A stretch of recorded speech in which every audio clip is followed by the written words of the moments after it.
Hello, heathens, and welcome to Spinning the Wheel podcast with me, your Sophic host, Megan Angus. We're gonna just kind of jump almost directly in. I'm gonna have tiny preambles and stuff, so let's just get into it. Okay. Thank you so much for joining. If this is your first time here, hi.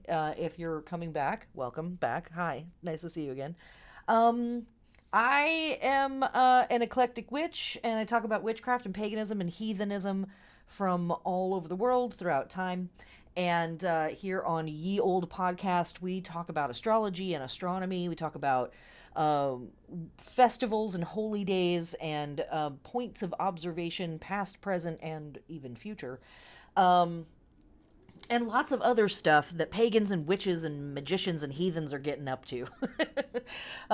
This podcast is an experiment, and it is a ritual for me, and I hope in this podcast to provide I don't know, food for thought, information to help you with your magical workings as you go along. And whatever else I decide that this podcast is for week to week, because you would think Uranus is much more influential in my chart for how erratic and inconsistent of a person I am. So thanks for being here and putting up with that.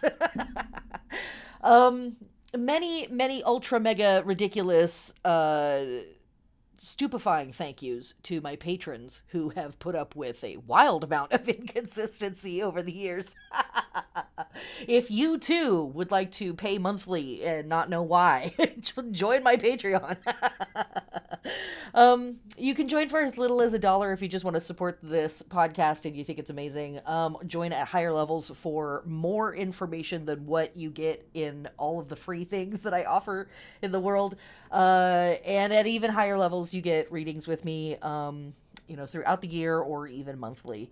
And on that note, I do readings. Again, if it's your first time here or if you're not too familiar with my work, if some random weirdo was like, you gotta listen to this podcast, dude. I do tarot readings and astrology readings, and you can head to my website, meganangus.com, and sign up. On the note of readings, we're just about out of slots for 2024. Pretty much filled up. And I will be offering year ahead readings that are going to run from Imbolc season to Imbolc season 2025 to 2026. Those are going on sale very, very soon. They will be available to patrons first. If the slots don't all fill up, they will be available to folks that are signed up to my newsletter. So sign up at one of those places if you don't want to miss out. And then if the slots still don't fill up, I will make them available to ye old general public. We will be looking at, all kinds of stuff for 2025, 2026. We're going to be looking at the major astrology of the year. There's a lot of big astro moments that are coming up for us in the next 12 to 14 months. We'll look at the eclipses and the retrograde cycles, and we will look at, spicy dates for love and money and business and all of that good stuff. All the things that you do in a in a tarot reading or a astrology reading. It's gonna be good. I know I'm really selling it here in this, I don't know, it's astrology, whatever. Trust me, it'll be amazing. And there's a big multi-page, super colorful report that comes with it, with lots of charts and lots of dates that are very specific to you and the transits that are gonna matter for you throughout that next year. And kind of all looking at all of that stuff through the lens of the Wheel of the Year, which, again, if you've been here before, the Wheel of the Year, kind of my thing, kind of into it. Okay, there's probably other things I'm supposed to say right now, but I don't know what they are. So that's that. Join Patreon, join my newsletter, check out my stuff, sign up for the things. Regular old readings will be coming back in February of next year. So either grab a slot now or miss out. That's that. Okay. I think that's it. I think that's it for the preamble.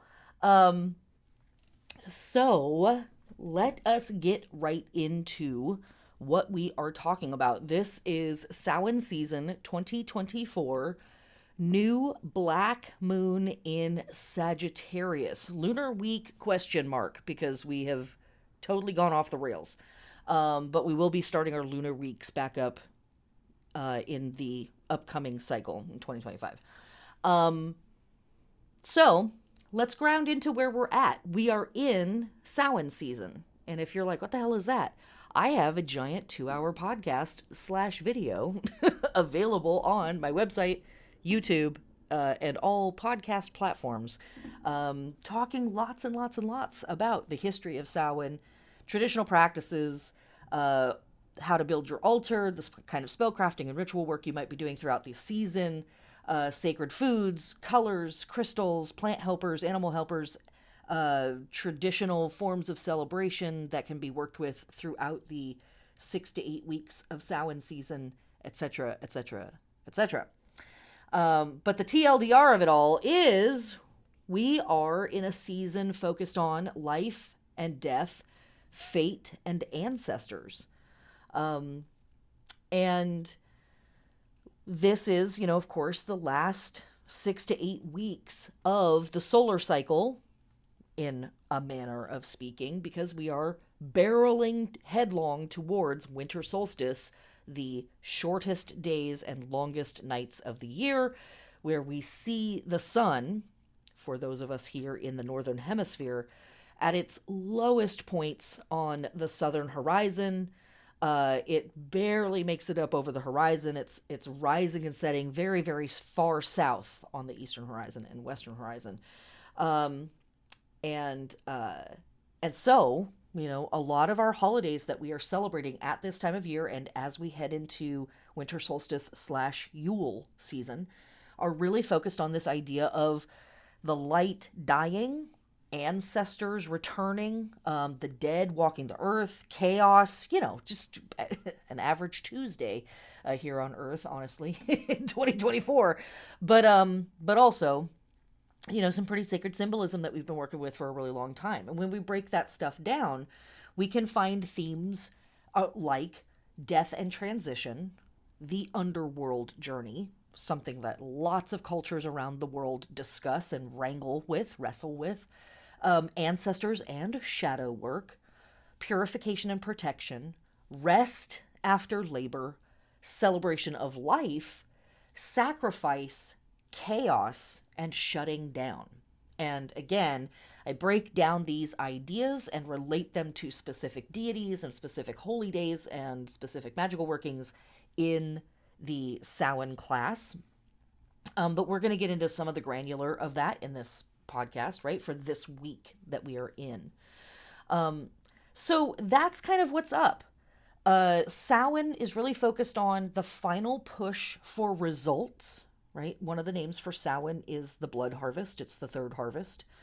So a final push for results and the closing down of Earth's garden. And now we get to have a little death for a treat, and we get to rest before the next portion of the cycle, which of course is winter solstice and Yule. Okay, so as we move through Samhain season, we're going to pass through lots of other timekeeping methods from other cultures. And so running from November 24th to December 23rd, approximately, we pass through the Celtic tree month of Elder. Elder is the seeker. This is the 13th moon of the Celtic year. And the Elder moon is a time of endings. And one of the things that I love, I'm going to interrupt myself here. Hi, if you're new, Queen of the Tangents, Queen of the Sidebar. One of the things that I love about lining up all of these different slides of information, these pieces of information, is being able to look through the kaleidoscope of this information. And we will hear a lot of the same themes repeated over and over again. And so I think it's very lovely that we can turn to Celtic symbolism or runic symbolism or astrology or, holy days from different places all around the planet or whatever, and be and have these major themes sort of reinforced and supported for us. Okay. The elder moon and the elder tree represent endings and beginnings because the month of elder sort of lays over the top of winter solstice. This is a great time for any kind of workings related to introspection, recovery, creativity, and renewal. Thinking about elder, it's known for its broken branches being able to root and regrow. And so, again, this reinforces this idea of the tree representing endings and beginnings, death and birth, and a type of rejuvenation. So, this tree might even provide a really potent link with mother goddesses and facilitating contact with spirits and even other trees.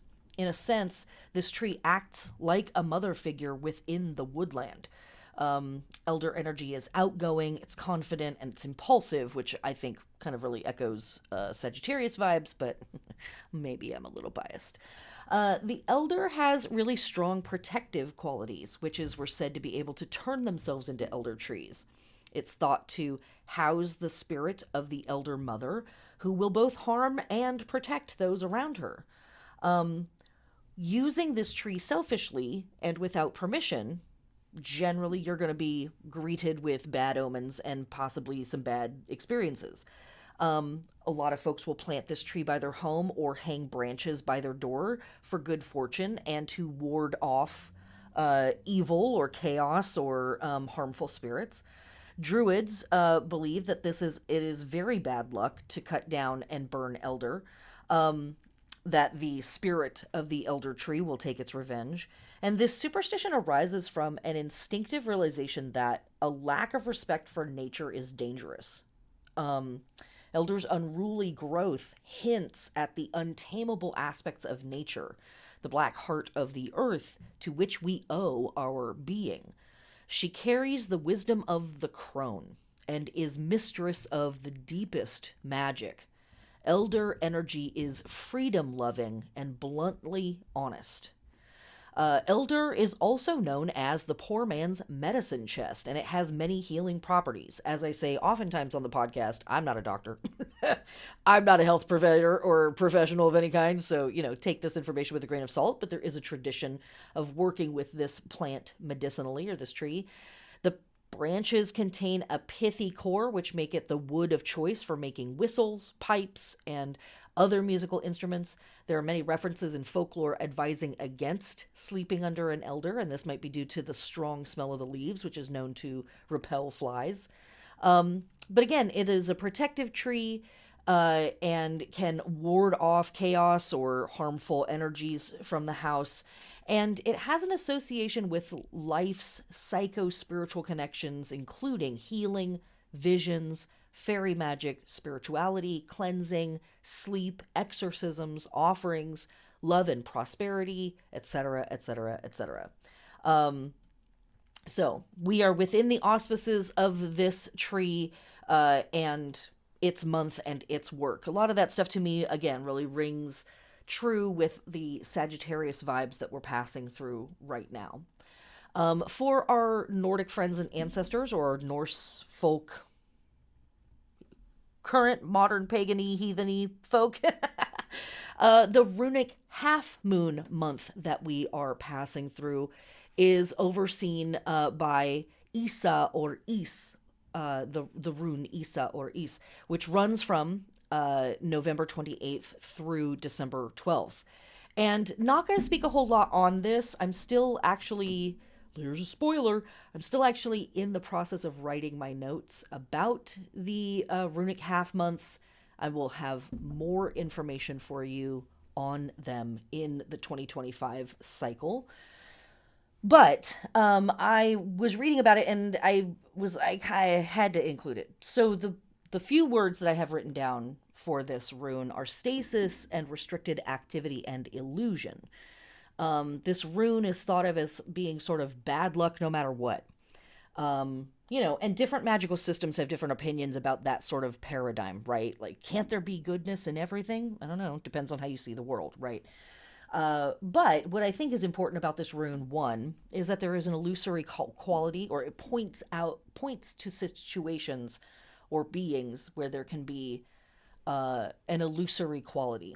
And again, for me, this harkens to some of our Sagittarius themes around blind faith and the sort of wanderlust that can take over during Sag season of just like, oh, it'll all work itself out. And much in the same way of like that river seems to be completely frozen over. It's probably okay to walk across it, that kind of thing. But then another note that came up as I was reading about this rune is a description of it as poison in a cup. And the author was describing this rune in this way, in contrast to another rune that's more of a like straightforward force, right? This is sort of this like subtle, illusory, deceptive, seductive even, a poison that's like slipped into a beautiful chalice and you're drinking it and then you realize that something's gone wrong versus like, somebody coming at you with an axe, right? A little bit different of an experience. and this idea of poison in a cup, for me, actually connects to some of our fixed stars that we are working with at this time of year, this week included. So I'm just going to leave that there, and we're going to come back to that idea a little bit later in the podcast. Okay. So we've talked about our Celtic tree month. We've talked about our runic half month. We have talked about the general themes of Samhain.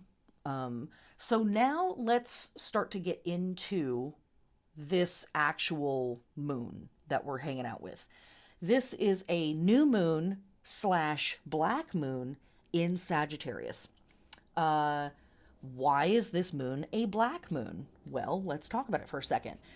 For some of us around the planet, the moon was new at 10:21 p.m. Pacific Standard Time, November 30th. And then, earlier the day for everybody else west of the west coast of America. So Alaska and Hawaii and whomever else. And so that made this our second new moon in the month of November. That is a black moon. Now, what's really interesting is, for everybody else around the planet, it was already December 1st. So for us over here, this new moon fell on November 30th. For everybody else around the planet, the new moon fell on December 1st. Well, when we get to the end of December, we're going to have another new moon. And so for us here on the west coast of America and west of us, it'll just be a new moon in Capricorn. Hooray, cute. But for everybody else around the planet, it is going to be the second new moon in December, a black moon. And I will talk about that again, but I'm going to give most of our black moon information here, which is, some to say. But what I really think is interesting about that is that we have these two astronomical moments happening just because of the way that we keep time, right? So it's very illusory in that sense, but also that we have them sitting on either side of the winter solstice. So both of these black moons are happening, whether we're thinking of the November one or the December one. They're both happening here in the very darkest part of the year for those of us here in the Northern Hemisphere. I just think that that's really cool. So what are we doing with a black moon? What does it do? What's it for, right? Well, it's for nothing. It's for itself. Okay. It exists for itself, baby. But beyond that, we witches, we're kind of into the lunar magic. We're kind of into those lunar cycles, right? Black moons for me, are very subjective. Some of them can be a little too spicy to mess with. Some of them are just very, very potent. What I will say about all, in my opinion, all black moons are beefed up new moons. They're extra spicy.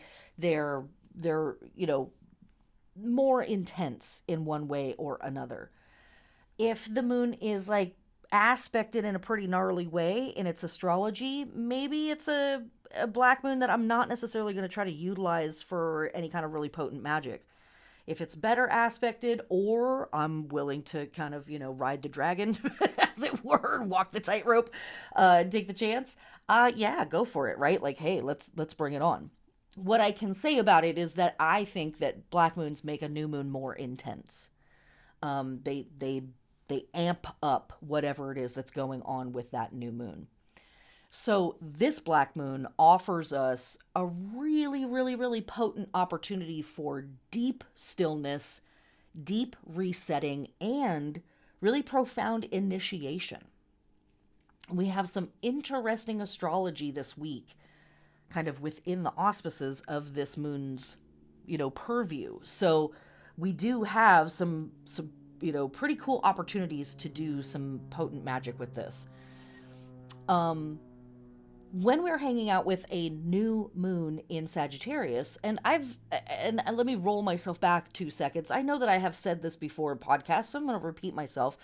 New moons in general are about initiating, seeding, starting.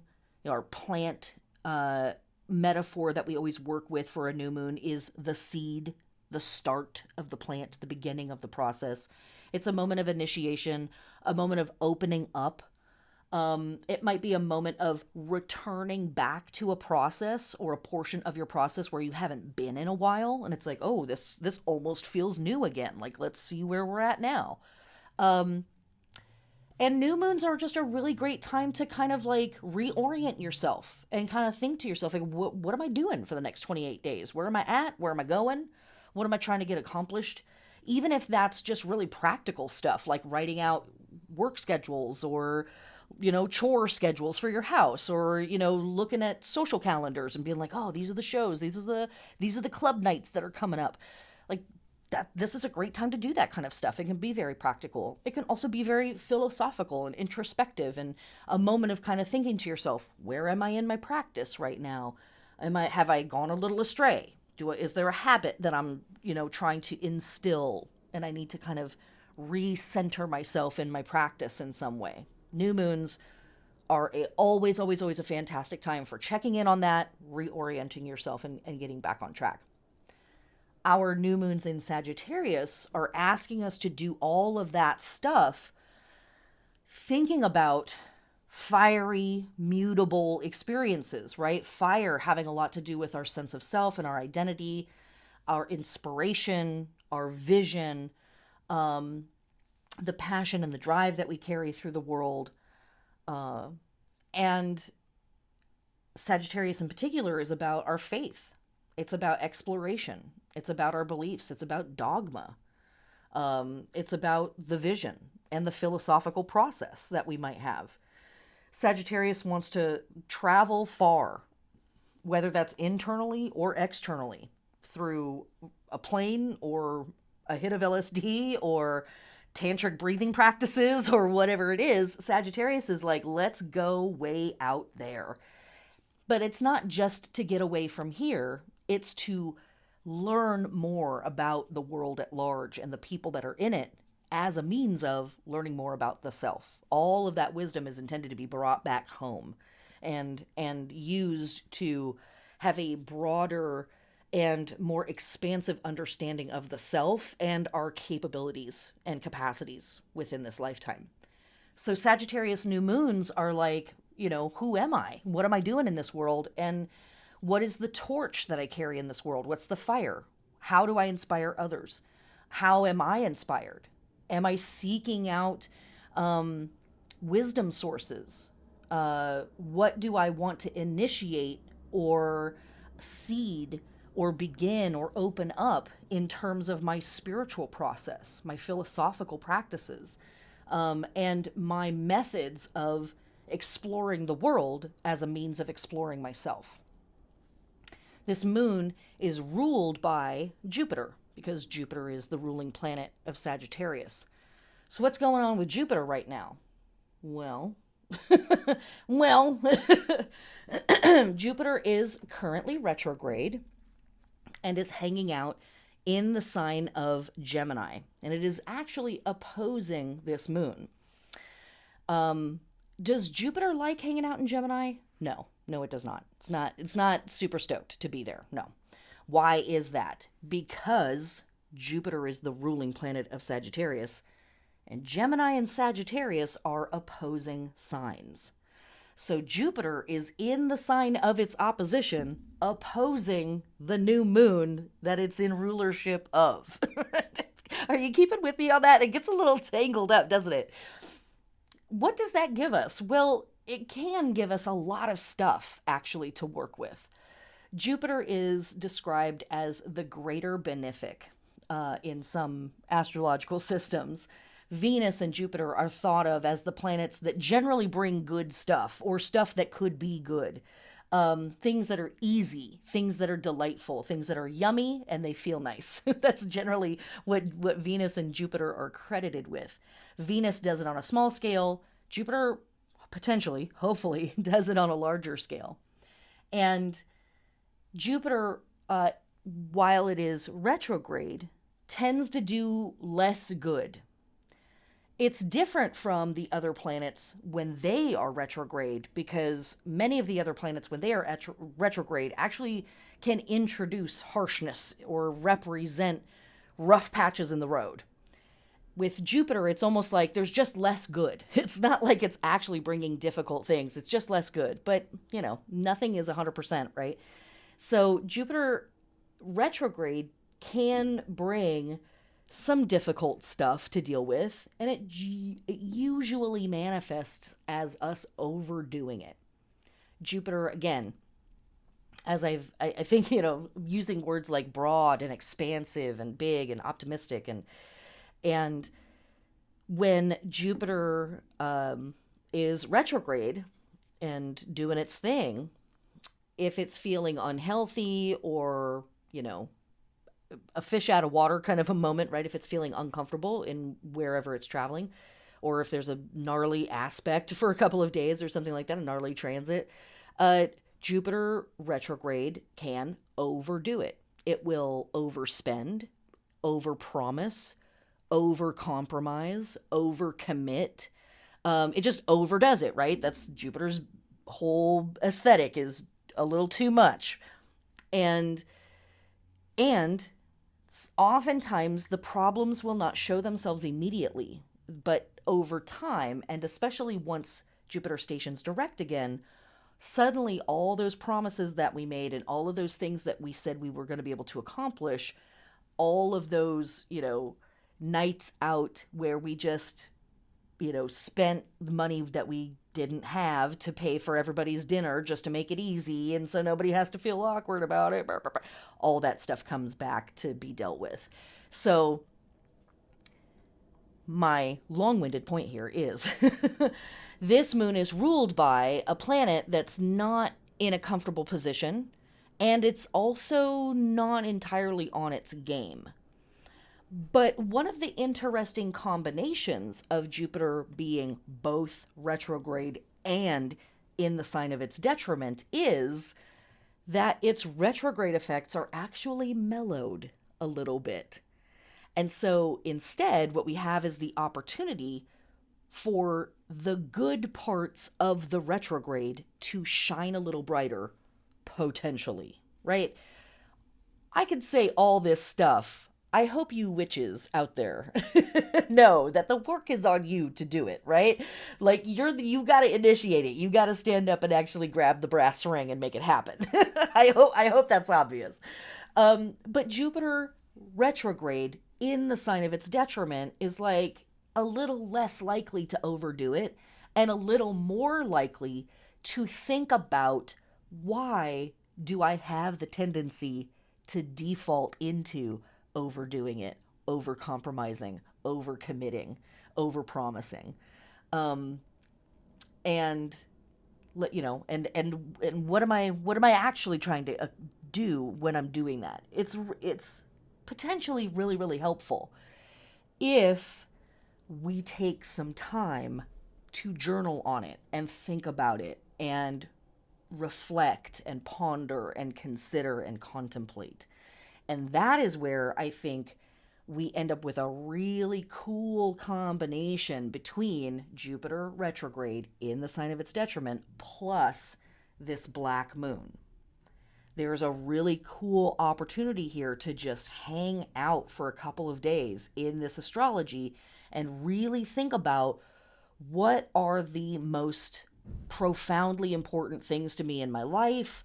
Who do I really want to be? In what ways do I truly want to inspire people? And rather than a whole lot of like, overdoing it, right? Like not really conceivable or not really reachable goals showing up. It's like, oh, actually, here's a realistic answer to that question, and here's another realistic answer potentially.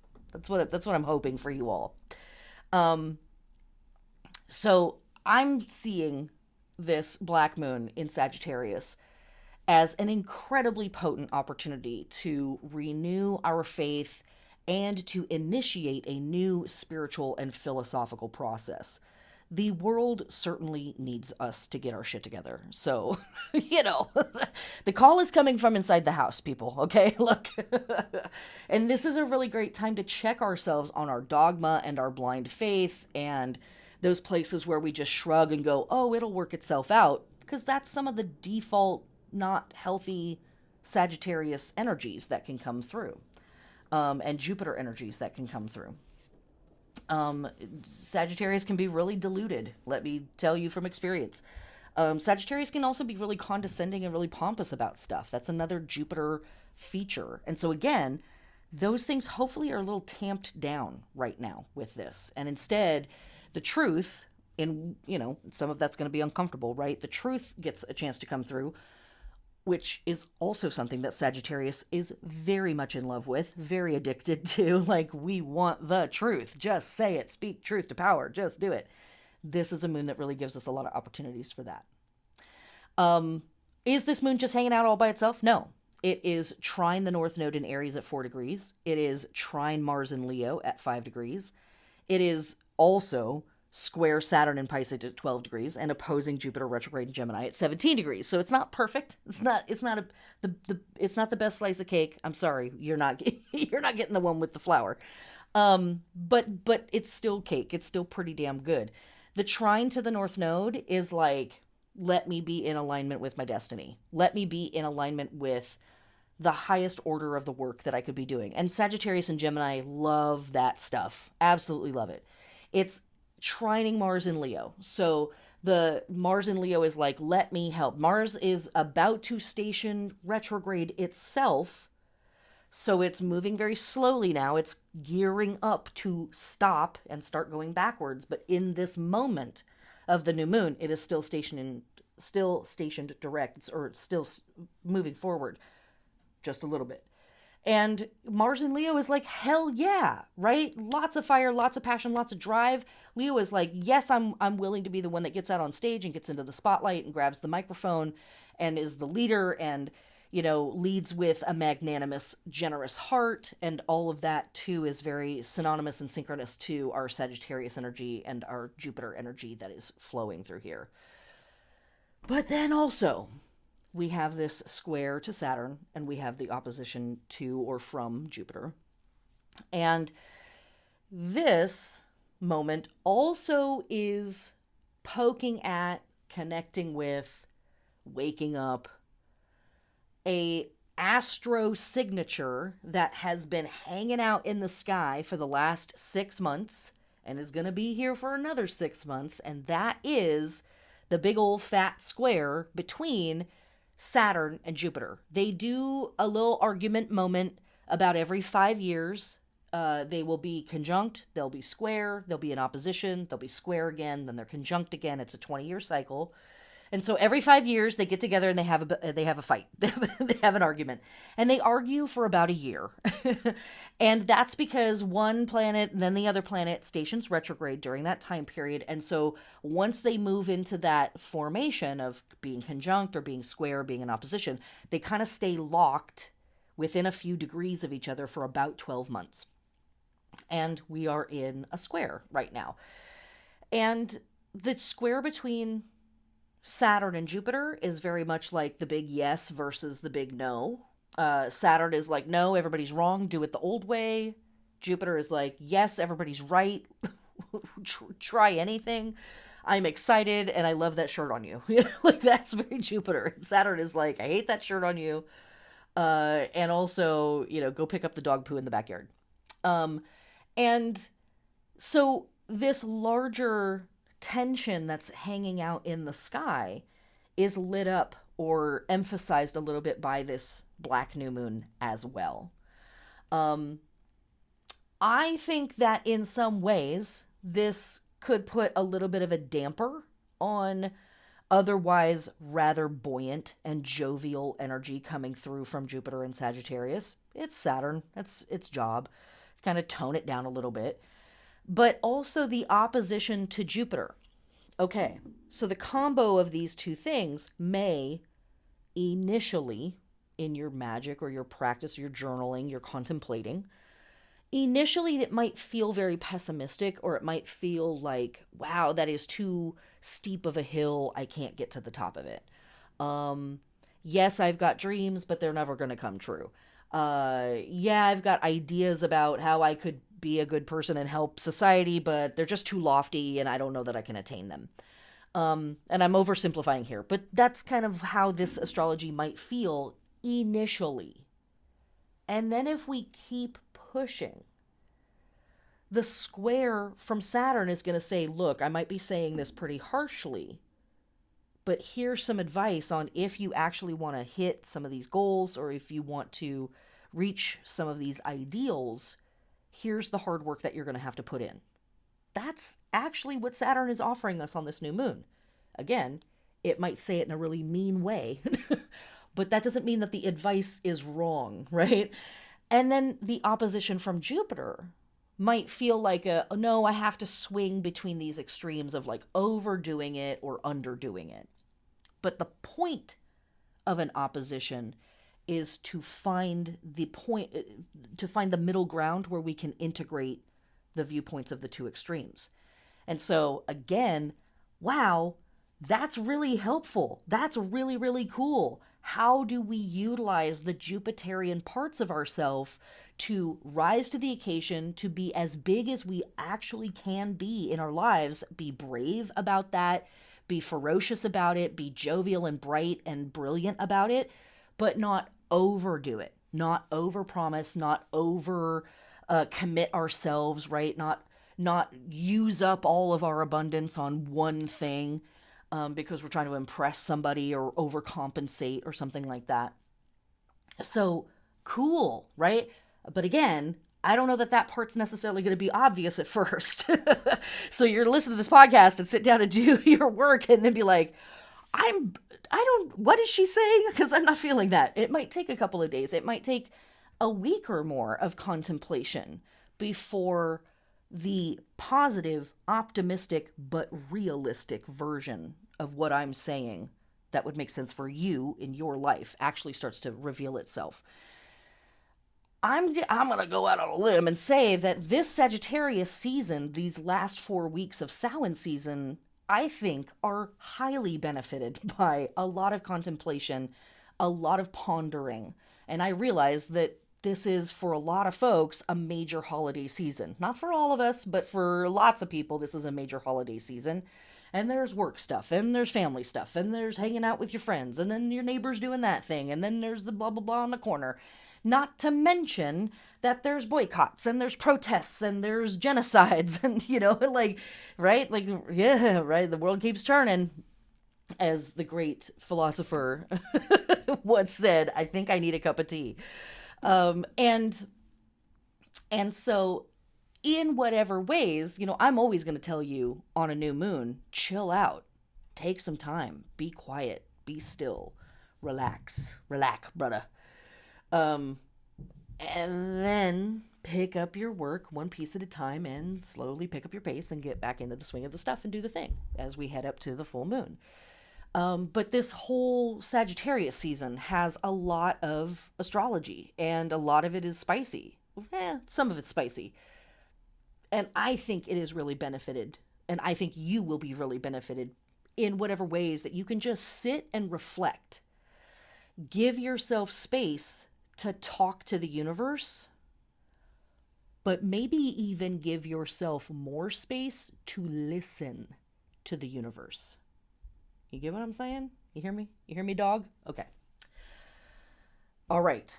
For our lunar and plant body work, as I say just about every podcast, not a doctor of the human corpus, a doctor of the cosmos, clearly. And the cauldron. Okay. When we have a new moon in Sagittarius, we are awakening, activating, adorning, and stimulating, and preparing for action the lower back, the sciatic nerve family, and the thighs. Obviously, do that in whatever ways make sense and are safe and healthy for you. Check with your trusted health provider if you're wanting to integrate lunar body work with your physical world health regimes. And also you can always work with the metaphor, right? So is there something on your back, right? Is there something that's, keeping your hips from being able to swing? Is there something that's requiring you to do a whole lot of heavy lifting and the biggest quote unquote muscles in your body are having to really kick into overdrive? But another way that we can think about Sagittarius being connected to the body, and this is my own sort of esoteric trip, so bear with me. But when we are moving through the fire signs, we start with Aries and we receive the vision in our minds. And then we move into, and the inspiration, the fire, right? The spiritual fire is in the mind. And then we move into Leo season. And that inspiration and that spiritual fire moves into the heart. It moves into the center-ish of the body. And we feel it, right? Before we were conceptualizing it and thinking about it in Aries, and then we moves into Leo and we feel it. It's in our heart. It's deep within us. And then we move into Sagittarius, the final form, right? The Super Saiyan of fire signs. And the fire moves into our thighs. Now, we could say that the fire moves into our loins, but we know that that part of the body is actually ruled by Scorpio, the sign that comes before Sagittarius. The fire, the vision, the spiritual fire, the inspiration moves into our thighs. And the way that I conceptualize that in my mind is that I am now riding on that, like a horse. Calm down. Filthy. Get your mind out of the gutter. I heard you where you were going with that. No, you're absolutely correct. That kind of riding too, sure. Whatever. God bless that we should all be strapped down by the universe. But I digress.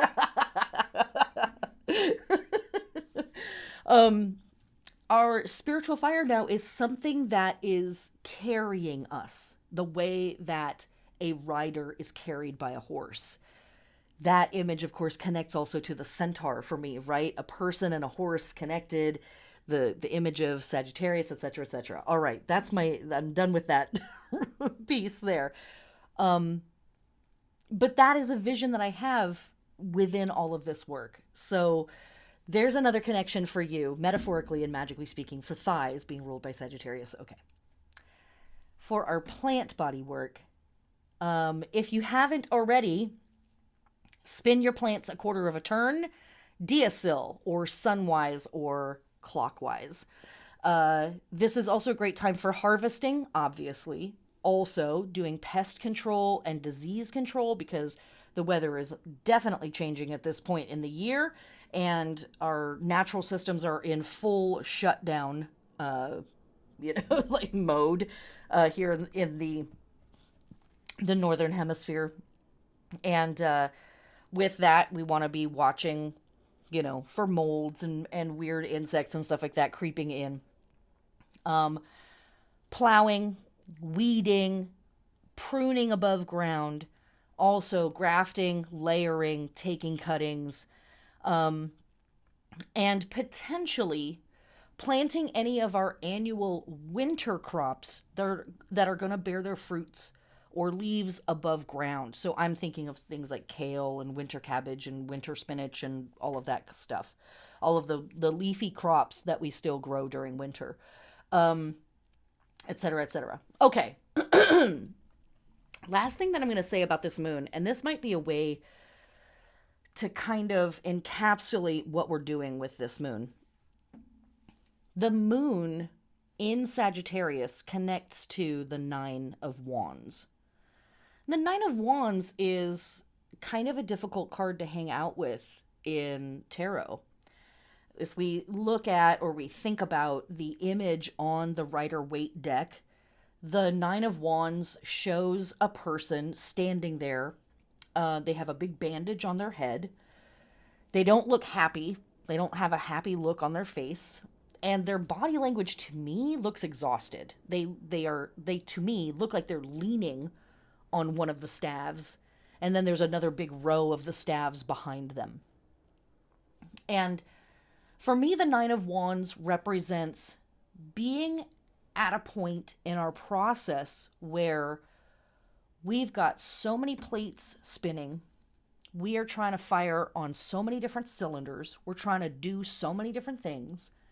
We're trying to be so many different people for so many different roles in our lives that we are just sort of careening through life at this point, and we are not really necessarily in control. Shit's going a little too fast. We're going a little too hard. It's a little much. and the cracks are starting to show. The exhaustion is starting to show, and we might even be losing control of some of the stuff that's going on. Some stuff might be going awry in that, right? Chaos. Hello, it is a theme of Samhain season. And we're always going to have a new moon in Sagittarius in Samhain season. So yes, that's in alignment with our symbolism. Here we go. Now this is not the only tarot card that is connected to Sagittarius. The Temperance card is the major arcana card that is connected to Sagittarius. And it too tells us a lot about what we're dealing with and moving through in this portion of the wheel. But the Nine of Wands, for me, the major arcana are these big philosophical concepts. They're for pondering. But the Nine of Wands is a minor arcana card, and the minor arcana card is are here to help us understand what are the actual things I'm going to do in the material world. What are the conversations I'm going to have? What are the feelings I'm going to have to deal with? What are the thoughts I'm going to have to wrangle and organize in my mind? What roles might I have to play literally in my actual life, right? Not the philosophical pondering moment of navel gazing, goddess bless it, but here in the world when I'm dealing with my weird coworker or my nosy neighbor or my problematic uncle at the holiday party, what's really going to come up for us? And the Nine of Wands is an energy that's like, I mean, I can handle it, but for only so long, right? Like I can do more than a lot of people, but only for a minute. Burning twice as hot for half as long is maybe a metaphor for us in the Nine of Wands. Now, it's not all bad. The Nine of Wands also shows us, in a neutral sense, what it's like when we as individuals are firing on all cylinders and we are inspired and inspiring others, where we are sitting in our truth and sitting in our power and, burning brightly in the universe. But again, there is this sense of exhaustion in this card and a sense of this is a finite system. We're not going to be able to pull this off forever. So just sitting with all of that imagery for us here, right? The death and the exhaustion of the sun. The imagery of the moon and the opposition and the squares with Saturn and Jupiter and Mars being in the mix and all of that stuff kind of all coalescing together into this. There's plenty of things in the world to be exhausted by, to be pushing too hard around, to be stretched too thin for. And are we really effective when we are working within those states? Or would this be a moment to resist some of that and come to a point of stillness and get very, very clear on what in myself and what in the world deserves my fire, deserves that amount of power and passion from me, that enthusiasm, all of that stuff. All that stuff is here for us. Potent. It's a great moon. It's a great moon, but potent. All right. So now I want to talk about the fixed stars that we are hanging out with this week. As usual, pretty spicy.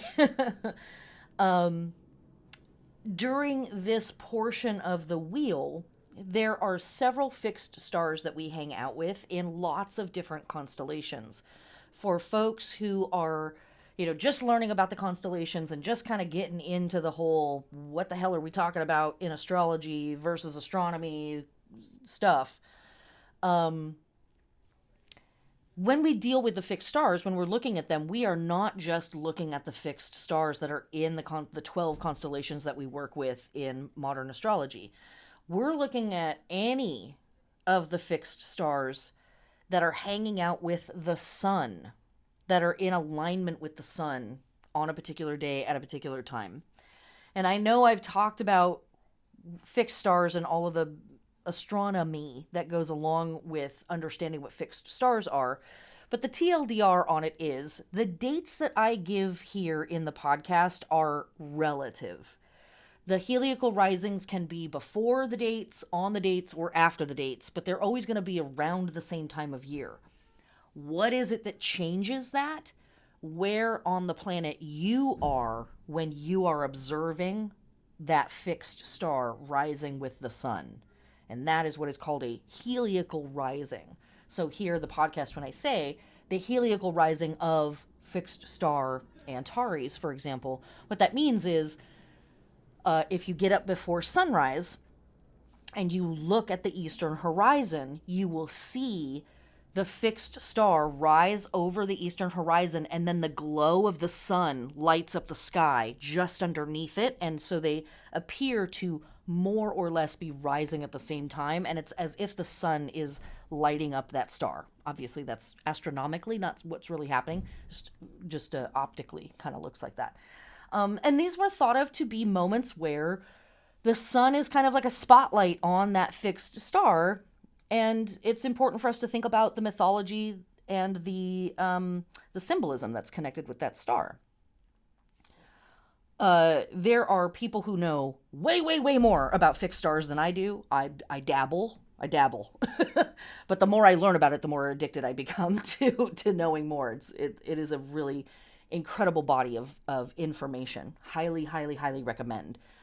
If you really get into the symbolism of astrology and why is Sagittarius connected to centaurs, or why is Leo a lion and, thought of as being magnanimous and a leader, look at the fixed stars that are traditionally connected to those constellations. There's just a world of symbolism and information. Highly recommend. Okay. So when we're talking about our fixed stars this week, are we talking about Sagittarius stars? No, actually, we're talking about a fixed star that we find in Ophiuchus, a constellation of great infamy. And we're actually still talking about we're talking about a fixed star that we find in the constellation of Scorpio, because in sidereal astrology we're still moving through Scorpio. We're not even out of Scorpio yet.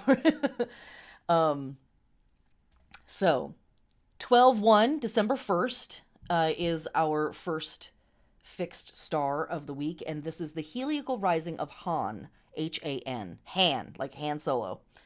Han Solo. Just Han.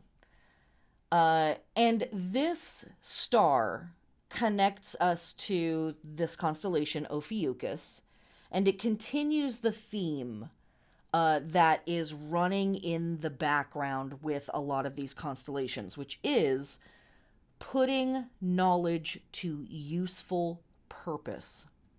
And this star in particular hints at an added strength from the proximity of Antares being within the same degree.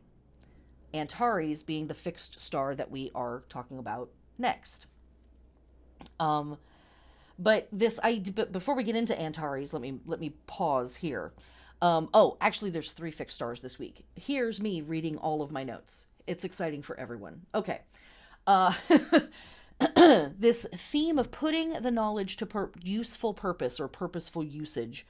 We pass through multiple constellations, and we have uh, helical risings with multiple fixed stars that are emphasizing this idea of the poison being the medicine, and emphasizing this idea of the doctor, this image of a doctor or a healer or a wise person grasping a serpent and being bit by the serpent, but also receiving wisdom and medicine and knowledge from that experience, even as they are experiencing, or they're receiving poison from it, or harm in a way, like hardship in a way.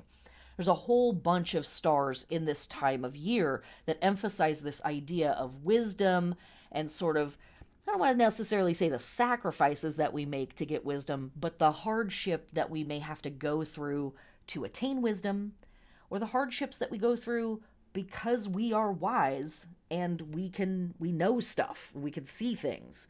And so this first star, Han, is emphasizing this idea of putting the knowledge to useful purpose. It's not just for navel gazing, it's for doing cool shit in the world. Okay. 12/2, December 2nd, we have the heliacal rising of the fixed star Antares. Antares is a celebrity in the world of fixed stars. Big deal, big deal, big deal. We find Antares in Scorpio. This is one of our Behenian fixed stars. There is a family of 15 fixed stars, which are super, ultra, mega special. We do not have time in the podcast to go over that, but avail yourself to Wikipedia pages and other sources on Behenian fixed stars. Side note, wear a tin hat. It gets a little wacky out there. But there is still good information. But the name Antares literally means anti-Aries. And that is because as the stars of Scorpio, and in particular this fixed star, as these are coming up and over the eastern horizon, Aries and the constellation of Aries and its stars are descending on the western horizon. So they are literally being pushed down.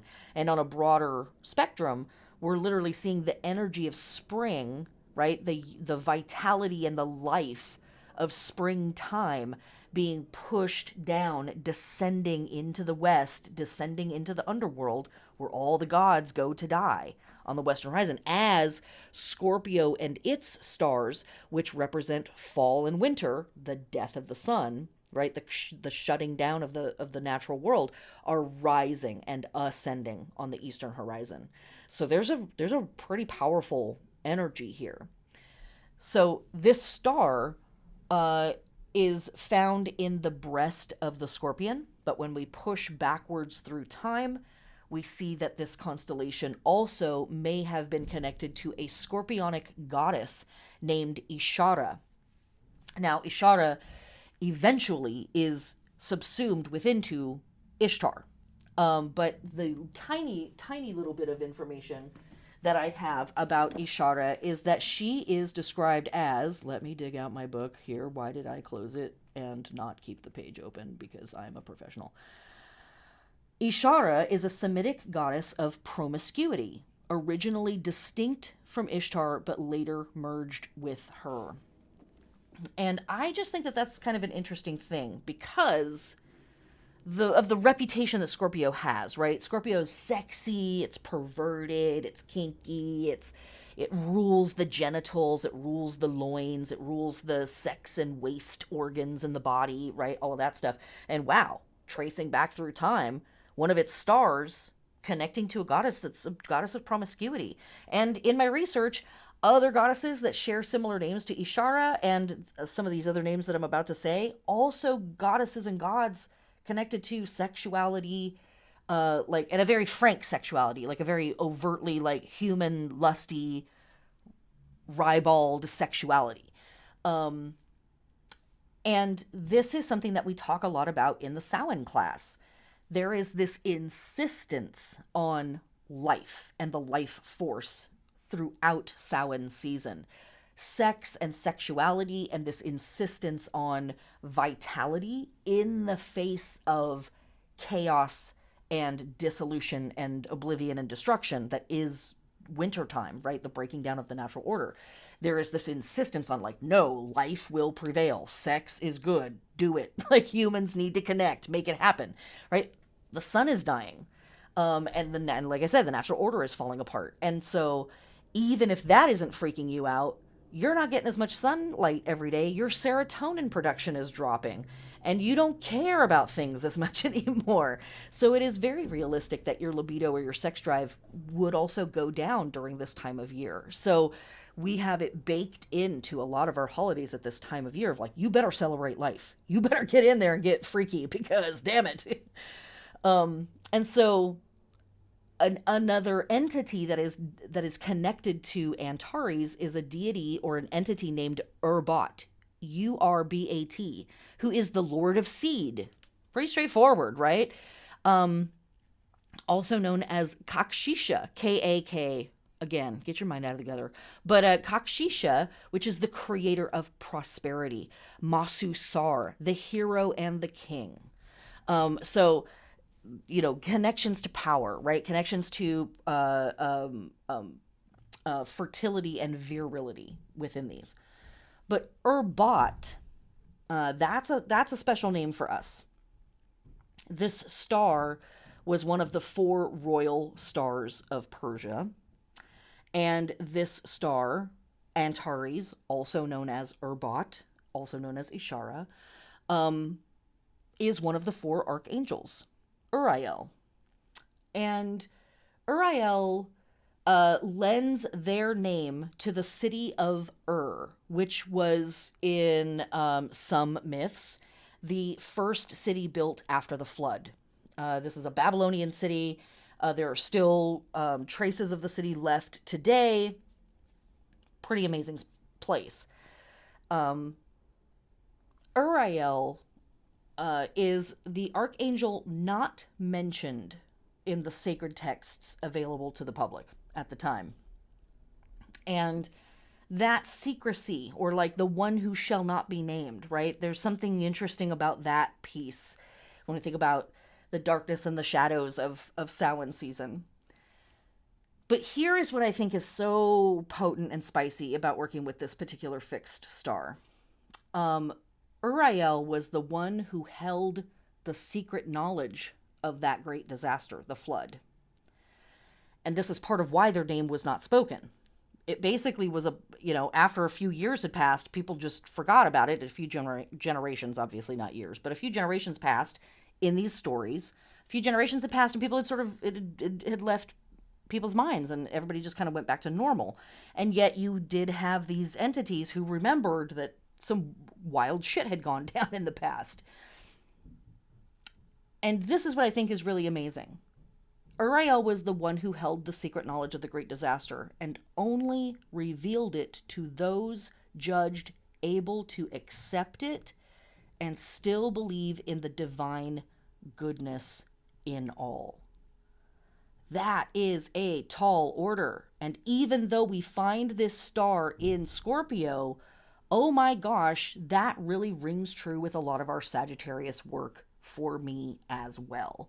Of faith and hope and optimism in the face of still staying grounded here in the real world, which is, I don't know if you've been outside recently, totally on fire, right? Like, all the things are going off the rails right now on planet Earth, right? It's pretty heinous. And so this fixed star represents virulent vitality, right? Like intense vitality in the face of destruction. And it also represents retaining hope in the face of knowing how gnarly shit can get and already actually has gotten. And, who amongst us can be trusted with that piece of information? Hopefully a lot of us, honestly. Hopefully, a lot of us can be trusted with that information. Hopefully, a lot of us can hold the paradox of both good things are totally possible and also really awful shit is going to continue to happen for the foreseeable future. Both of these things literally true at the same time. Wow, right? That stretches us. And that image carries me into the Temperance card, where I think of the angel, this entity on the Temperance card holding those two cups and the wave moving back and forth, one above, one below, right? Can I hold the paradox of these two opposite realities, that things are good and things are fucking bad at the same time, and both are true at the same time? And can I maintain my faith in that? Can I maintain my optimism, my hope, my belief in goodness? And you know what? It's okay if your answer is no some of the time. This might, in fact, it's totally reasonable if your answer is no. No, I cannot hold that. No, I don't. My faith wavers in the face of that. Hi, welcome to 2024. Hell yeah, right? What do? We come back to the foundations of our spiritual practice. We come back to the very first books that we read that inspired us initially. We come back to the deepest truths that no matter what, stay true for us. We start there. And then we build back up again or whatever. But we trust in the resilience of our own souls. This is all Sagittarius work. Does it suck? Yeah. Is it really difficult? Oh, yes. Yes, it is. Also, though, kind of necessary. Kind of totally have to figure it out at some point. No pressure. So, heliacal rise of Antares. Okay. And then December 4th, we have the heliacal rising of Alwade, which we find in the constellation of Draco or Draco, or Rostaban. This star is seen as the head of the serpent.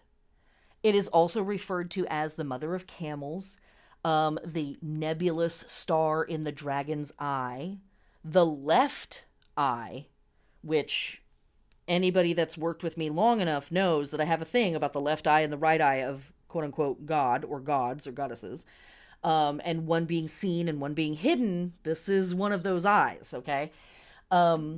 This star represents as well the dragon's head. It is also called he who is to be killed. But ultimately, this star also continues the healing theme from Serpens and Ophiuchus. And the TLDR on all of this, and I think I got this directly from the Astrology King website, which I talk about a lot on this podcast. It's where I've gotten a lot, not all, but a lot of my fixed star information. I believe this is a quote from his website. Open up this head full of knowledge, and we really do have the key to our ills and healing them. And so this is a theme with Scorpio. This is a theme with Scorpio's ruling planet Pluto, which is that we have to go down into the rot and then come back up into the healing. We go down into the shadow and then we come back up. To me, this is also an echo of the solar cycle that we're in right now. We are going down to the bottom of the solar cycle and then we come back up again. And maybe that's a little too messy for people. They're like, no. Scorpio ends on this particular day and then Sagittarius. I don't know what you're talking about. Well, listen to another podcast, babe. I don't know what to tell you.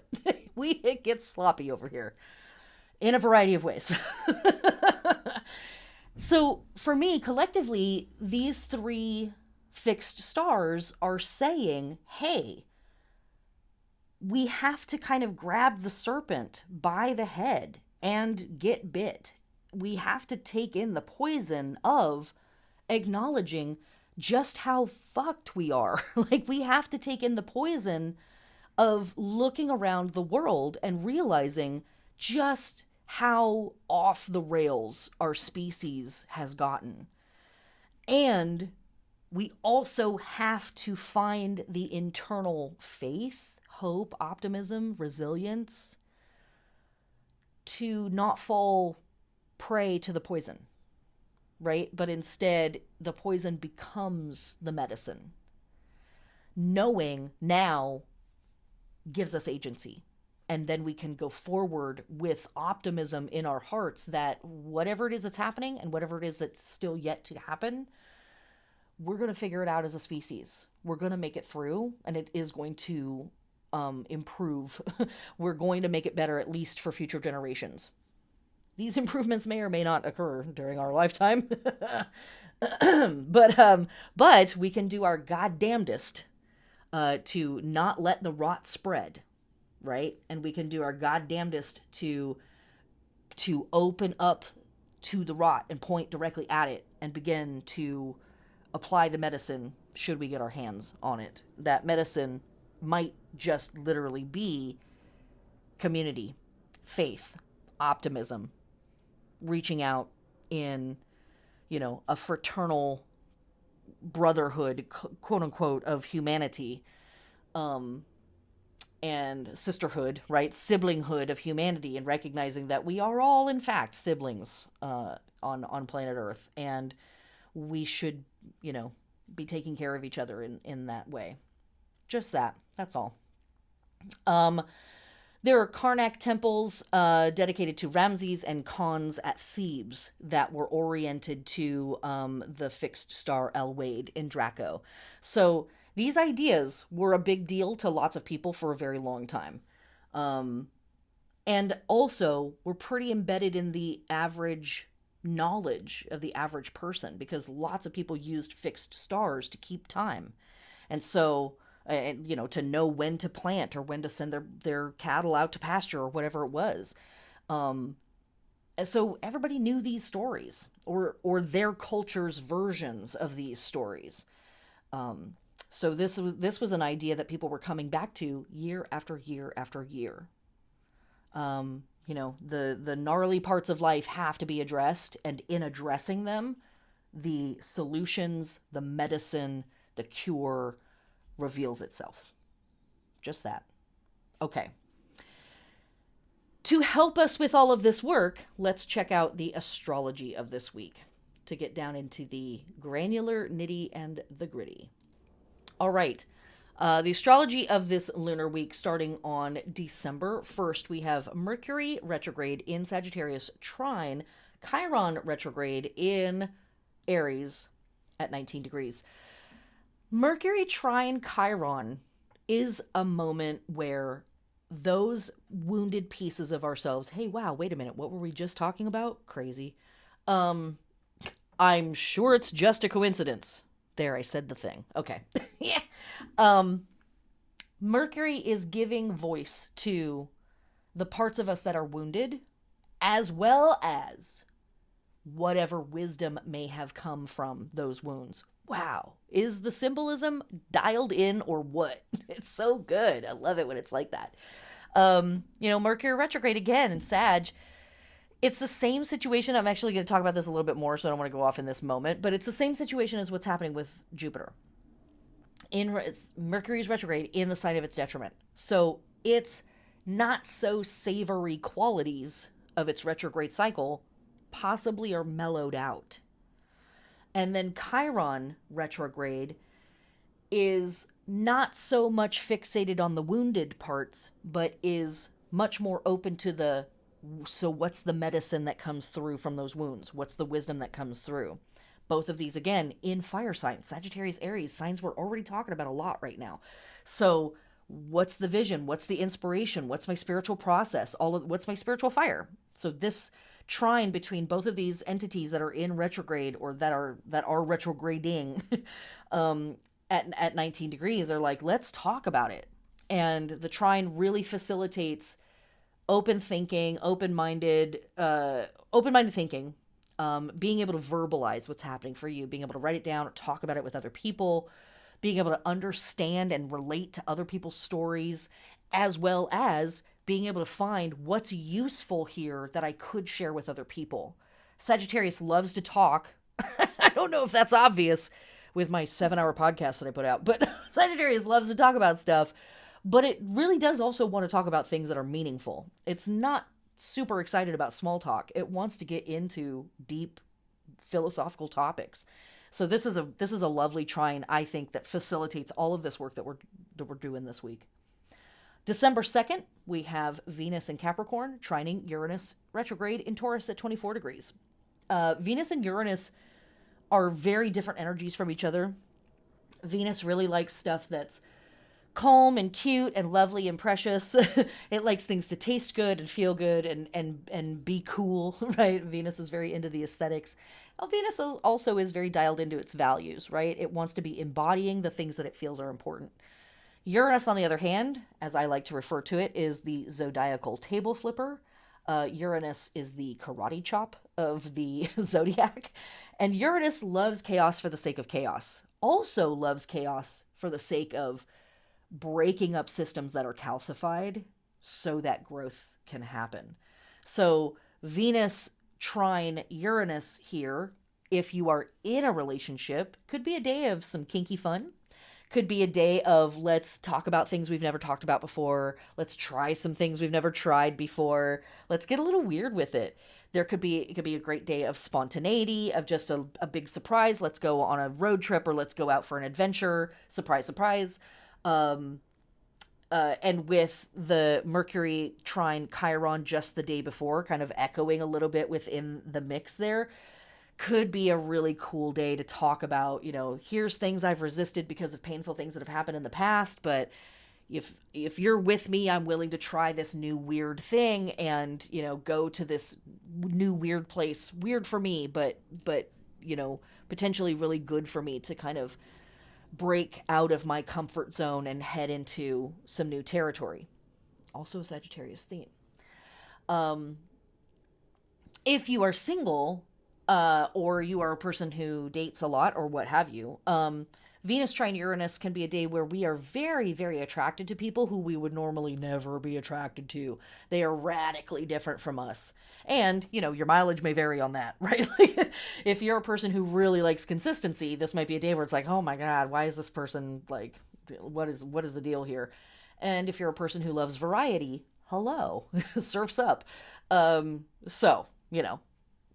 That if it could go both ways for you on that day, but generally speaking, the Venusian parts of us are very down for the oddball energy of Uranus on a day like this. All right, moving on to December 4th. We have our waxing crescent in Capricorn. So our waxing crescent moons always come a few days after the new moon. The new moon, of course, being dark. And we have, 36 hours or more, potentially, where we literally, physically cannot see the moon, either because it is not reflecting light back to us, or it's still on the other side of the planet where we can't see it. Or it's so close to the sun that we can't see it. So the waxing crescent is the first moment in our new lunar process of the month, where the moon has begun to move away from the sun a little bit. And we can just start to see it in the sky. Our plant metaphor here is a sprout. If the new moon is a seed, whoop, 2 little leaves have popped up over the surface of the soil. And the work or the issue that comes up for us on a waxing crescent is a call for expansion, but the crux of it is, can we pull away from the past, or are we stuck? Right? Because if we're thinking about ourselves as a tiny little seed, like we've put forth all this effort to just be able to break out of the husk and get 2 leaves up and over the soil, man, we still got a whole project in front of us. I don't know if I've got it in me, is what the waxing crescent is kind of saying. And it will sort of fixate on how things used to be, or what was I doing 6 days ago, 5 days ago? Like, why don't I just go back to that? And in Capricorn, it's going to be melancholy, guilt, pessimism is going to come through, right? After all that talk of optimism and all that hope and all of that expansive thinking of Sagittarius, the drugs wear off, right? The hangover sets in, and that waxing moon in Capricorn is like, yeah, that's a bunch of crap. That's never going anywhere. But here's the thing about pessimism. Respectfully, it's lazy. Pessimism allows us to stay frozen. Pessimism allows us to calcify into a shape, and it encourages us to stop thinking, stop growing, stop trying, because why bother, right? What's going to come of it anyways? Optimism is sometimes harder, not just because it's good news versus bad news, but optimism says we're supposed to keep trying. We're supposed to keep working. And I would like to lay down and be lazy, right? So pessimism it is. So this waxing crescent may challenge us a little bit and be like, hey, poke, poke, poke, you know, forget all of that optimistic hooey that she was yelling about on the podcast a few days ago. Just give up. Just hold still. Just wait a little bit longer. Just stick to tradition. And we'll deal with it later. Or we'll never deal with it. And that's, in my opinion, not healthy. And it's also not realistic. I'm going to give you your info on this waxing Capricorn moon, and then we're going to get into the rest of the astrology for this day because it influences this. For our lunar body work, when we're working with a waxing moon in Capricorn, we're awakening, adorning, activating, stimulating, or preparing for action the bones, the hair, the nails, and the teeth. And again, work with that in the physical world if that makes sense for you. Yes, the mani-pedi is a holy act. Yes, going and getting your hair cut on this day is a holy act. Absolutely 100%. Although, even though it's a waxing moon, getting your hair cut on a Capricorn moon generally will encourage your hair to not grow as fast, but maybe that's what you want. Getting gems attached to your teeth on this day would be appropriate if that's safe and right for you. But again, we can work with the metaphor. So what are the bones? What's the skeleton of the situation, right? What's the framework? What's the architecture? What's the structure of the situation? All of that makes sense for us here. For our plant body work, if you haven't already spun your plants, spin them. And then this is a great time for, again, physically or metaphorically, maintaining your containers. Yes, that's right. Maintaining your borders, maintaining your boundaries, maintaining your fences, your edges, darling. Mind your edges, darling. Metaphorically or plant-wise, right? Like some of us have an apartment full of plants. Some of us have a half acre that they get to play around in, or 20 acres that they get to play around in. Whatever makes sense for you, but this is a time for checking those containers. And waxing moon in Capricorn is going to want to reinforce and build up the containers. But we also might be looking at our gardening beds, the structures, and this is another great time for planting or attending to our roots and our tubers. This is a great time for harvesting any last bits of seeds and roots to replant. Although, side note, technically speaking, harvesting things after Samhain can in some traditions bring bad luck or invite in more chaos / you are drugging yourself with ergot and other molds that have grown on your stuff, and now you're tripping balls, and I warned you, and you're welcome. So again, the metaphor or the what have you, right? But especially after winter solstice, we're good again. Either way, we would be harvesting those seeds and roots to replant them. Fertilizing during this time is also good. Grafting, layering, taking cuttings. This is another planting those annual winter crops that are bearing their fruits or leaves above ground, especially our leafy crops, etc. Okay. The rest of the astrology for this day, December 4th, we have the Sun in Sagittarius square Saturn in Pisces at 13 degrees. We have Mercury retrograde in Sagittarius opposing Jupiter retrograde in Gemini at 16 degrees. And we have Venus in Capricorn sextiling Neptune retrograde in Pisces at 27 degrees. Sun in Sag square Saturn, generally a bummer day. Saturn is the ruler of Capricorn, so I want you to think back to what I just said about like all that hooey about all that optimism and yeah, we can do it, go team, and then the reality sets in and, right? That's the Capricorn energy. That Sun square Saturn is going to emphasize that pessimism. It's going to reinforce those feelings of why bother, don't try, it's always been this way, it's like this for a reason, these traditions are too old to change, These bureaucratic systems are too massive to change, blah, blah, blah. So, always in a square, the information comes in really harsh, but then if we sit with it, it's often trying to show us where to do the work. And the work might simply be, oh, I need to do better at pulling in optimism and pulling in wisdom sources that show me another way in the world for myself or my community or whatever it is that you're working on. It might be like, oh, wow, I really resist this stuff. Let me dig in on why I'm so resistant to change and what it is about me that wants to hold on to the past. Let's do that, right? The work can present itself in a variety of ways, but it's going to come in as like harsh news first. And then if we sit with it, it will hopefully eventually reveal itself to like the work that could be done with it. It also might be a day where it's just like, you know what? I'm fucking fussy. I'm grumpy and I don't want to talk about it right now. And that's fair too. That's okay. Because we also have this very potent opposition between Mercury and Jupiter on this same day. Mercury retrograde in Sagittarius opposing Jupiter retrograde in Gemini.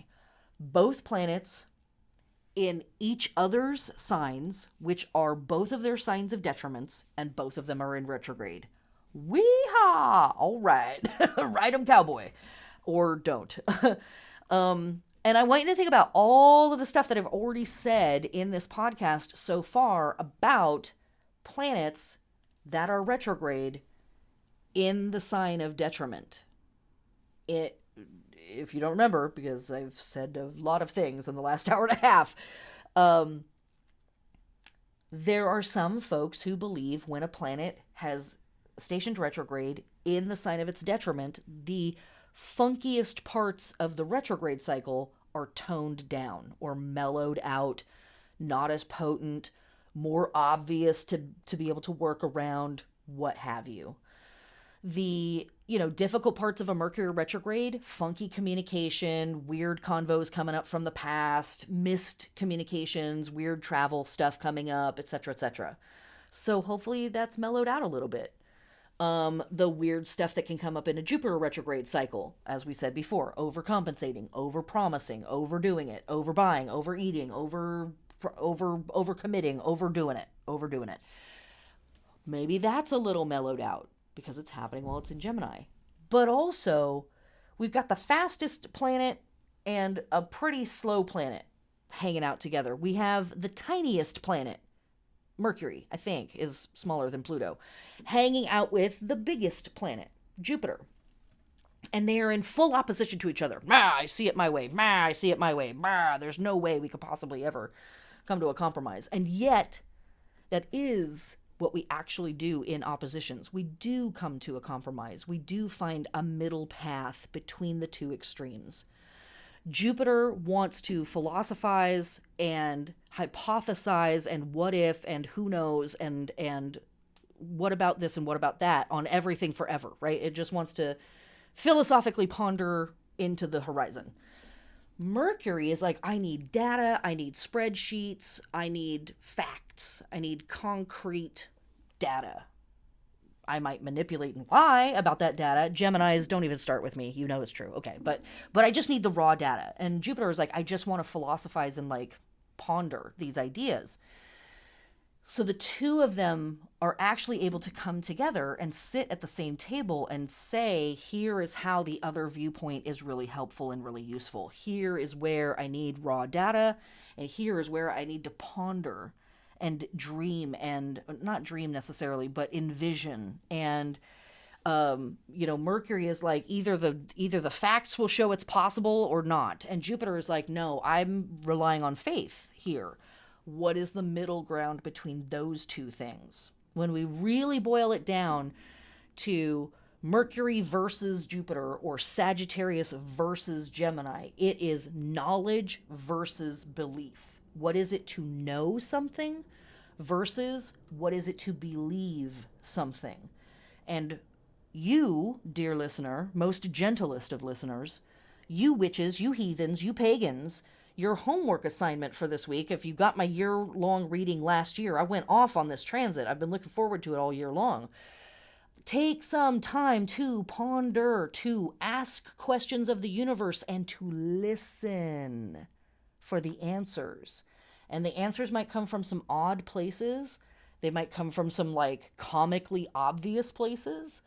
But I think that this is a really amazing transit for some really genuinely helpful and actionable advice to come through from the universe on whatever your project is or whatever it is that you're working on. Okay. Also on this day, we have Venus and Cap sextile Neptune retrograde in Pisces. Venus sextile Neptune, lovely, sweet, delicious, wonderful. This is a day of bonbons, living in your pajamas all day, watching your favorite movies, and hanging out with a sweetheart or a loving bestie or what have you. When we have our Neptune transits, it's easy to forget the body. Make sure you hydrate. Make sure you have some snacks.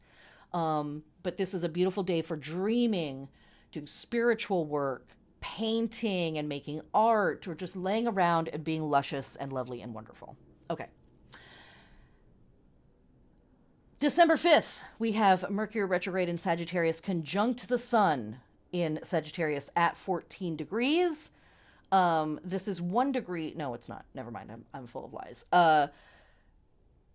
Mercury retrograde conjunct the Sun. This is also referred to as Cazimi, Mercury retrograde Cazimi. This is our mind and our sense of self coming into union. A lovely follow-up to the transit from the day before with Mercury and Jupiter, right? All these ideas, big and small, all this pondering, all this stuff. And then the next day, Mercury is like, okay, but what does this mean for me in my life right now?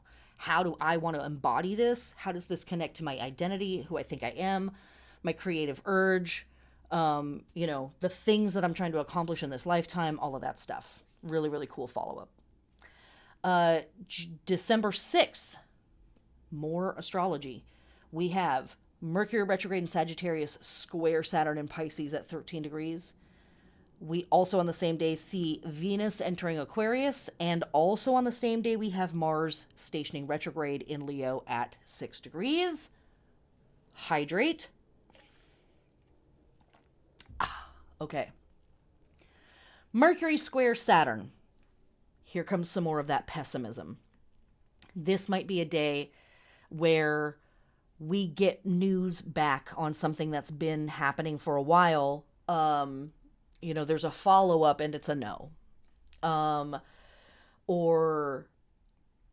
We pick up where we left off in a conversation with someone else and they have bad news for us, or they're feeling exceptionally pessimistic.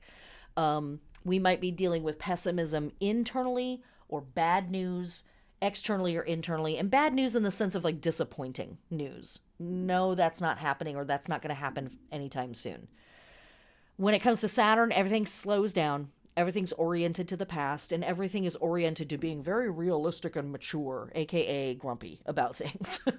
And so here is a place where, in the Mercury retrograde cycle, this might be a day where, again, pessimism wants to take over the conversation. And sit with that, right? Like hear the funky news that is coming through, but you don't necessarily have to believe it. You don't necessarily have to act on it. Also on this day, Venus entering Aquarius. Venus is the planet that represents our ideals, our ideals, the way that we love people and the way that we want to be loved, the way we want to be seen, our aesthetic, the types of loving relationships that we like to be in, the things and the people and the ideas that we love in the world. That could be cake or a couch or a person or a dog, whatever. And Venus will be entering into Aquarius, the sign of the progressive future, the collective, the community at large. So Venus in Aquarius is kind of in love with the world. Venus in Aquarius is very expansive with its love. It's futuristic and progressive in the way that it approaches connection with people and expressing itself. This is a really great day for if you're wanting to try some like new trends or stuff from the future in terms of fashion or makeup or hair or whatever. Great timing for that. Great month coming up for that. With Venus traveling through Aquarius. But it's also, I think, a really great time to think about how your ideals and how your values in particular connect to the community around you.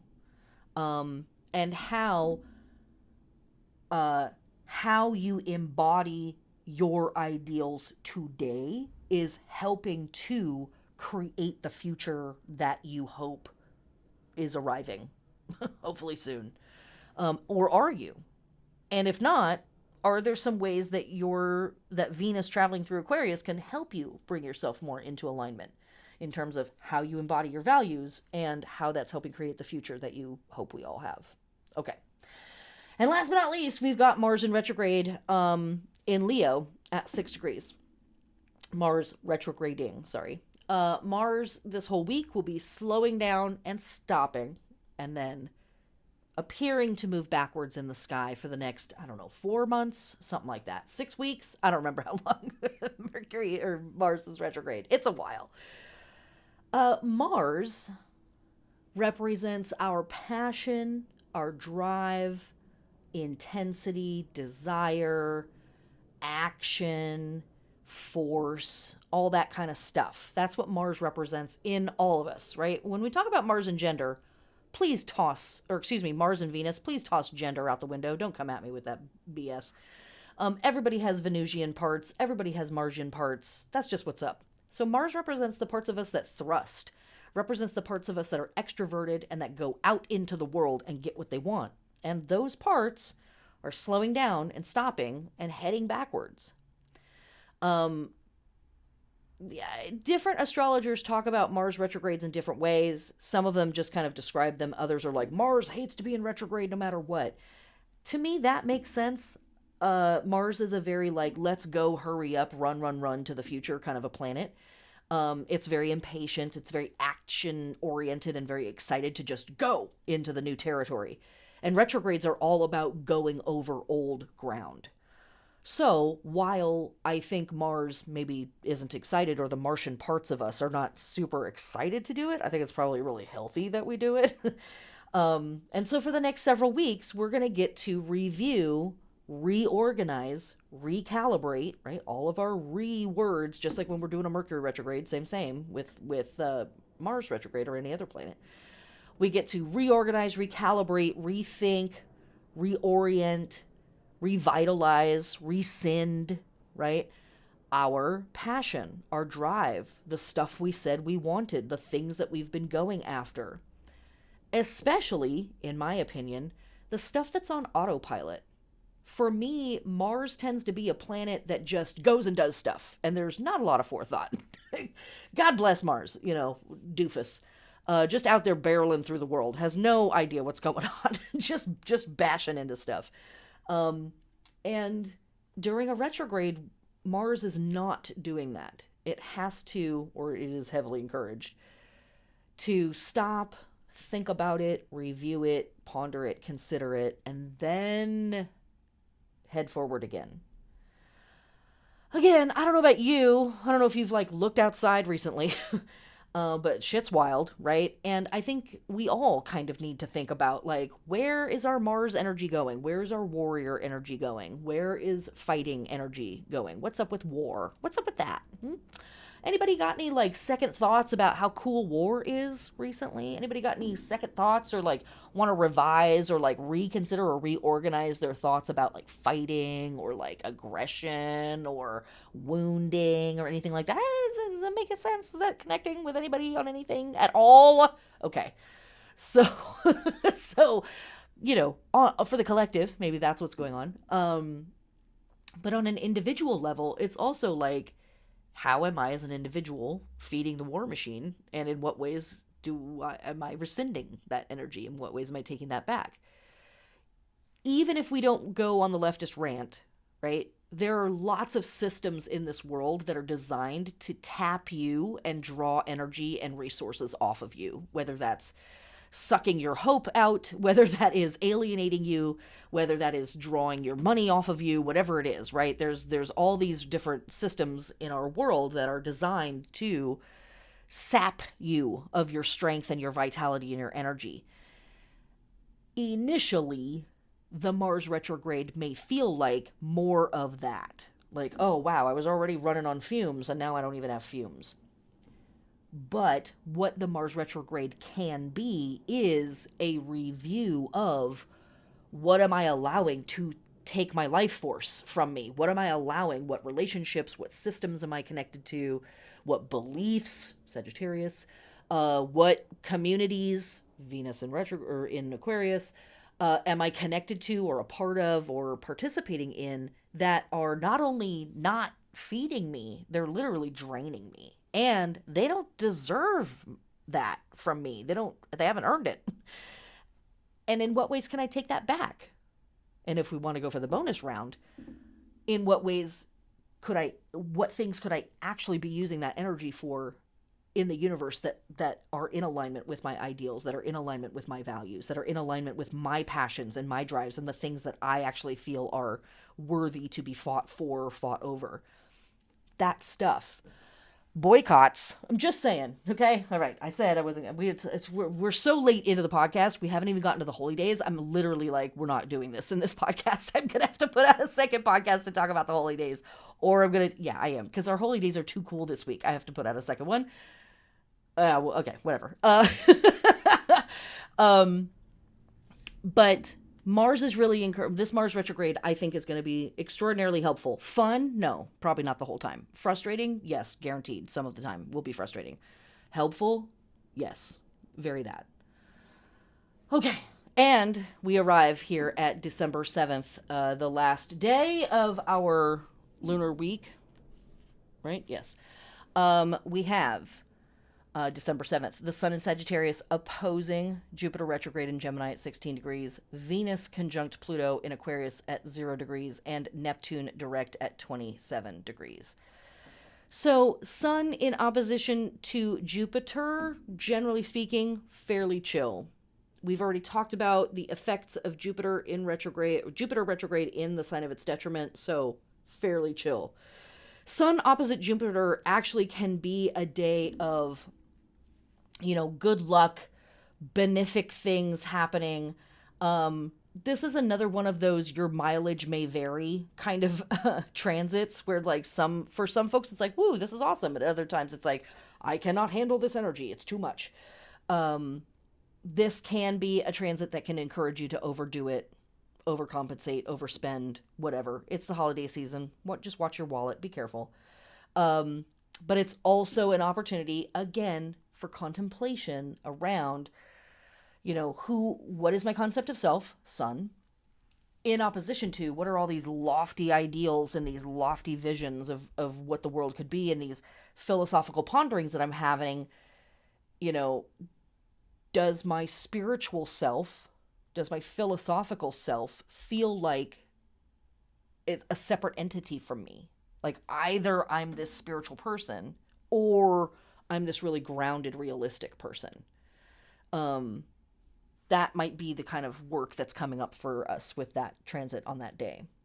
At the same time, we've also got Venus conjunct Pluto in Aquarius at 0 degrees. Welcome to the next couple of years. Pluto, as we all have been talking about around the planet, has just entered Aquarius officially, and will be hanging out in the sign of Aquarius for the next 20 years, give or take. And right now, it is at 0 degrees. In the next year, it's going to move between 0 and 3, almost 4 degrees. I think it might actually reach 4 degrees, whatever it is. I think it's 3 degrees. But basically 0 to 3 degrees of Aquarius. So everything that enters into Aquarius immediately has to have a conversation with Pluto. Everything that enters Taurus or Scorpio immediately is squared by Pluto, and everything that enters Leo is immediately opposed by Pluto. Yeah, fixed signs.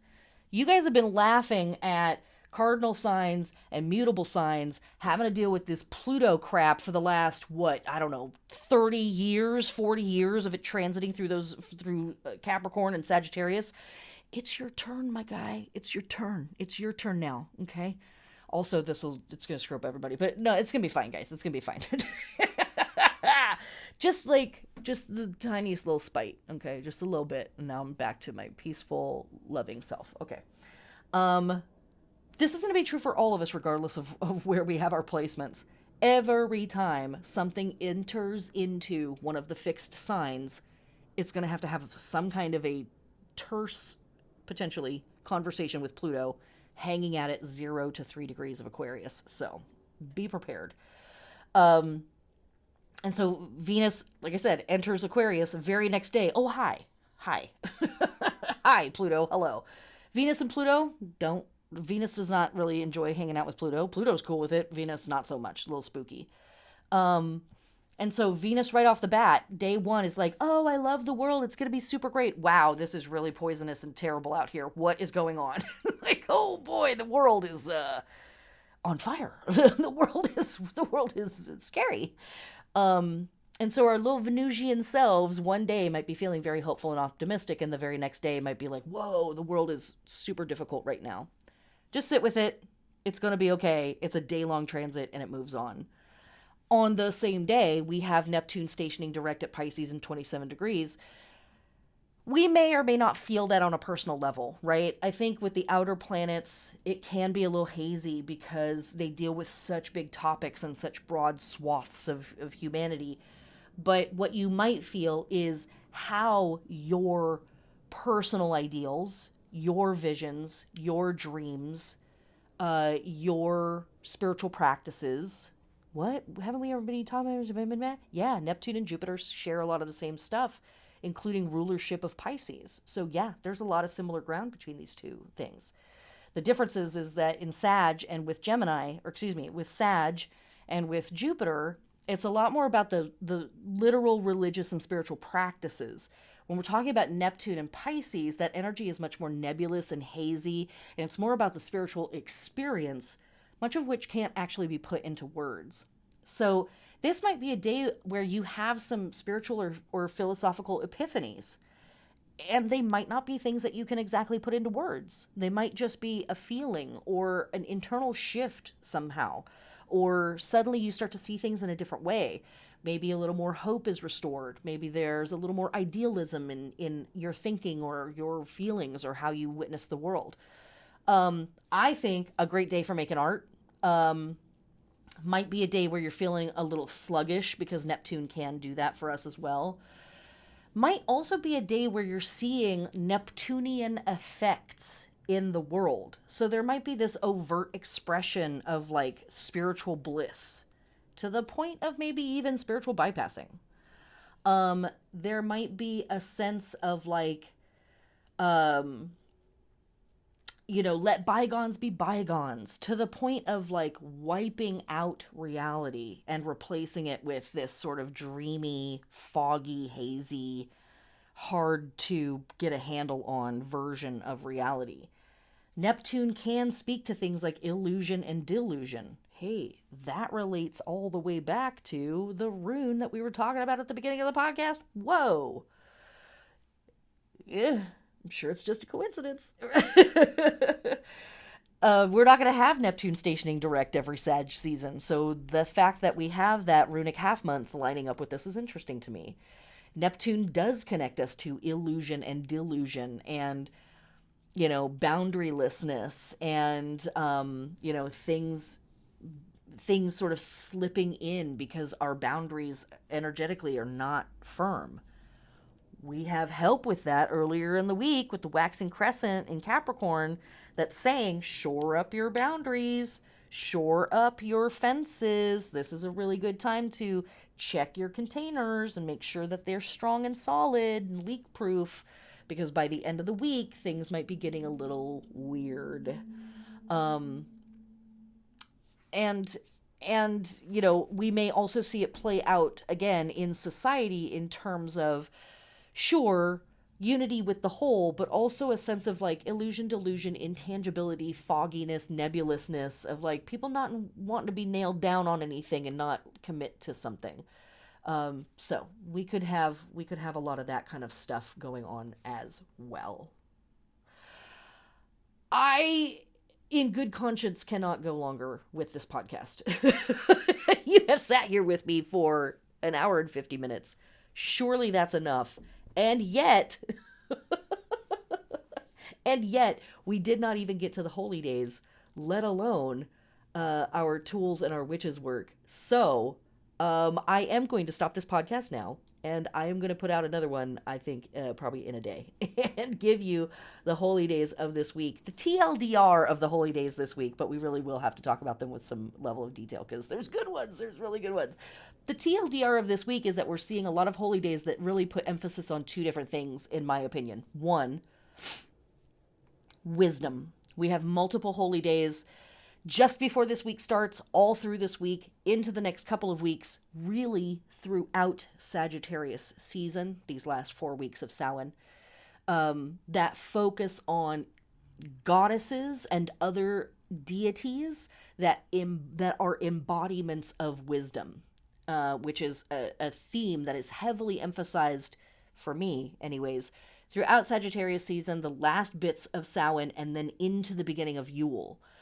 A lot of these goddesses that are the embodiments of wisdom turn out to be the mothers of the solar deities that are born at winter solstice.